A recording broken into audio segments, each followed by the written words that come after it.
সম্প্রতি ইরান ও যুক্তরাষ্ট্রের বৈঠক নিয়ে আন্তর্জাতিক মহলে হচ্ছে আলোচনা সমালোচনা।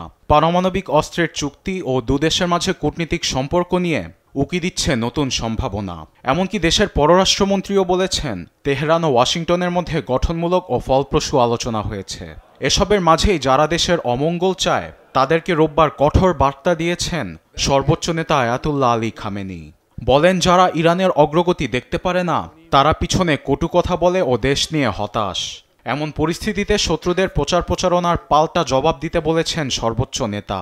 সেই সঙ্গে সামরিক বাহিনীকে সব পরিস্থিতি মোকাবেলায় নির্দেশ দিয়েছেন খামেনি।